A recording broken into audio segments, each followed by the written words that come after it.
2026 जल्दी ही आने वाला है और मार्केट में वही लोग आगे बढ़ेंगे जो जानेंगे कि ग्रोथ कहाँ छिपी है। डिफेंस, हेल्थ केयर और बैंकिंग इनोवेशंस, ये तीन सेक्टर अगले दशक का फ्यूचर बना सकते हैं। लेकिन कैसे और किन स्टॉक्स या ट्रेंड्स पर आपको नज़र रखनी चाहिए, आज हम इस पूरी स्टोरी को डेटा, एग्जाम्पल्स और इंसाइट्स के साथ स्टडी करेंगे। मैं हूँ आपका दोस्त और आप देख रहे हैं APSMT स्ट्रेटजीज, जहां हम स्टॉक मार्केट की कहानियों को डेटा और प्रूफ के साथ डिकोड करते हैं। पहले समझते हैं आखिर ये सेक्टर फास्ट ग्रोइंग क्यों कहलाते हैं। आखिर में देखते हैं 2024 और 2025 में ग्लोबल स्लोडाउन और AI ऑटोमेशन के बीच इंडिया की GDP ग्रोथ अभी भी 6.5 से लेके 7% के आसपास आ चुकी है। गवर्नमेंट ने डिफेंस और हेल्थ केयर पर कैपिटल एक्सपेंडिचर भी बढ़ाया है और बैंकिंग सेक्टर में डिजिटल रेवोल्यूशन भी चल रहा है। तो जब बाकी सेक्टर करेक्शन फेस कर रहे हैं, ये तीन सेक्टर जैसे कि कंजम्पशन और इनोवेशन और पॉलिसी सपोर्ट की वजह से तेजी पकड़ रहे हैं। सबसे पहले डिफेंस, क्योंकि नेशनल सिक्योरिटी अब सिर्फ मिलिट्री नहीं, इकोनॉमी की भी बात है। डिफेंस सेक्टर क्यों आगे बढ़ सकता है जानते हैं। देखिए, पहला है गवर्नमेंट पुश। भारत का डिफेंस बजट है 2025-2026 में 6.2 लाख करोड़ तक पहुंच गया था और आत्मनिर्भर भारत और मेक इन इंडिया की वजह से अब प्राइवेट कंपनीज जैसे HAL, Bharat Dynamics, Mazagon Dock, Paras Defence सबको मैसिव ऑर्डर्स भी मिल रहे हैं।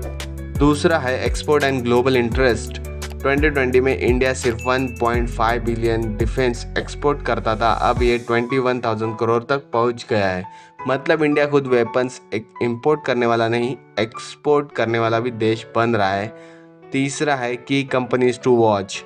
HAL, Bharat Electronics, Solar Industries, Data Patterns, इन कंपनियों ने 2 साल में 150 to 300% तक रिटर्न दिए हैं और डिफेंस PSUs को अब AI, ड्रोन टेक और इलेक्ट्रॉनिक्स मैन्युफैक्चरिंग में भी एज मिल रहा है।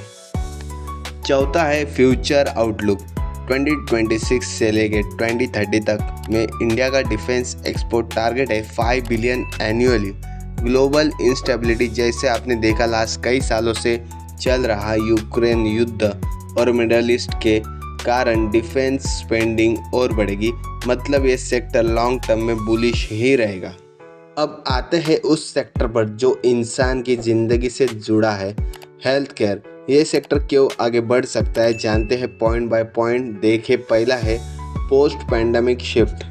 कोविड के बाद से इंडिया में telemedicine, diagnostic labs, hospital chains और हेल्थ केयर इंश्योरेंस में रिकॉर्ड डिमांड आई है। FY 2026 तक हेल्थ केयर इंडस्ट्री $372 बिलियन से भी ज़्यादा होने वाली है। देखिए, दूसरा है गवर्नमेंट पॉलिसी एंड स्टार्टअप।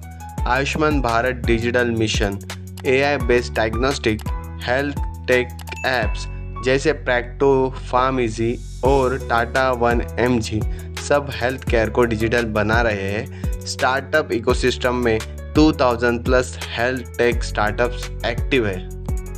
देखिए, तीसरा है investment opportunities. Apollo Hospital, Max Health Care, doctor Lal Path Labs, Metropolis, Narayana Hrudayalaya, ये कंपनियां नेक्स्ट 5 ईयर्स में 20 to 25 CAGR ग्रोथ पोटेंशियल रखती है। देखिए, चौथा है रिस्क फैक्टर।